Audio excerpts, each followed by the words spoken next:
Hello, everyone. Welcome into Above My Pay Grade. My name is Eric.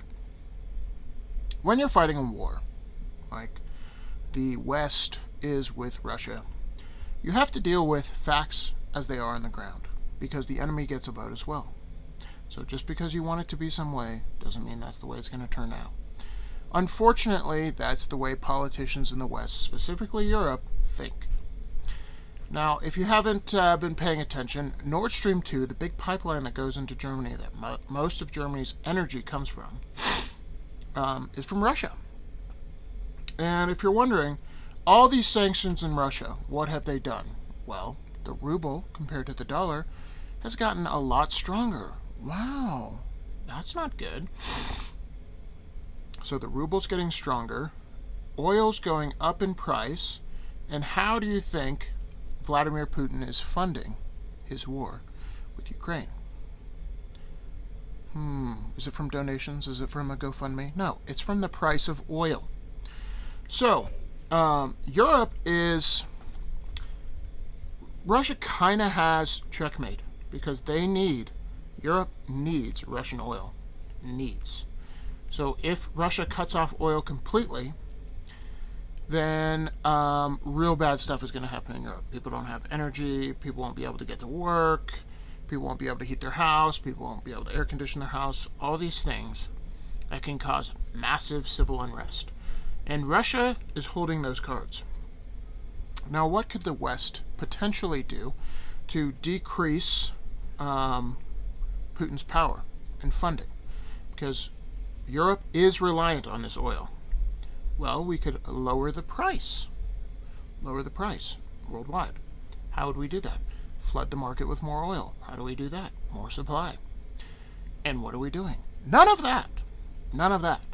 Okay, we're Europeans and Americans are virtue signaling, and again, the enemy gets a vote. And these are the cards we're dealt here. Putin is funding his war with oil money. And he's getting more and more of it as the price goes up. And, again, he holds all the cards. He holds the good ones, at least. Europe can say, fine, we're not going to buy your oil, and they'll die from freezing to death.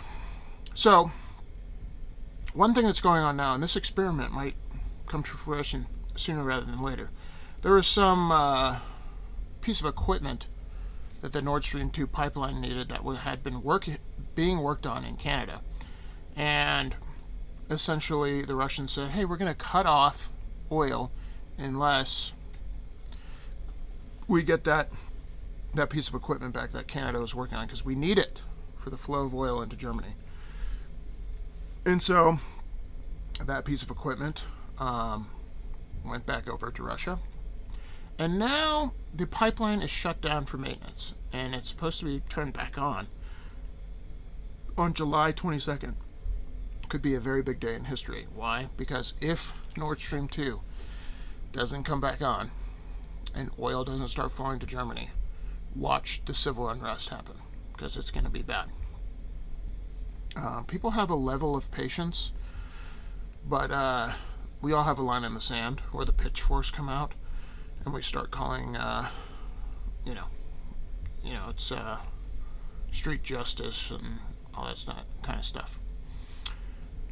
So, in this article from Fortune magazine, now that the Nord Stream 2 pipeline has been cut off, Germany is already rationing hot water, dimming street lights, and considering limiting shower time.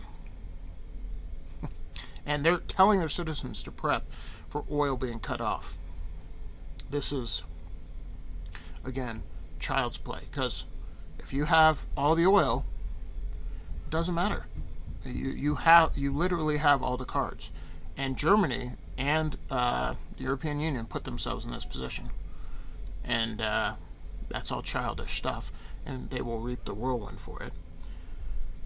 But we're somewhat lucky in the United States because we actually produce oil, but we have the same virtue signaling politicians here.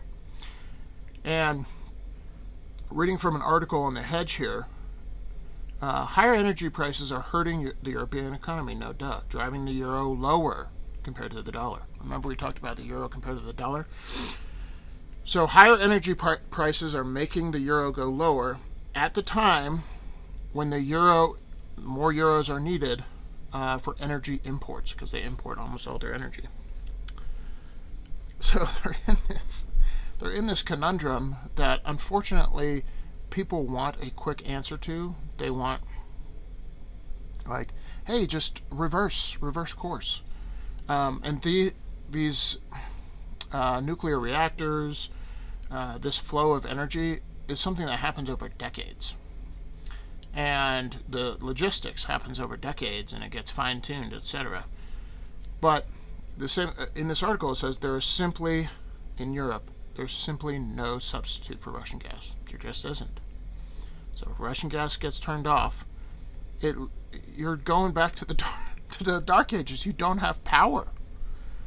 And just think about the ripple effects of what would happen in Germany. And overnight, if it gets turned off on the 22nd, those ripple effects guaranteed will lead to social unrest. So people don't like that. When they can't feed their kids, you don't like it, I don't like it, nobody likes it.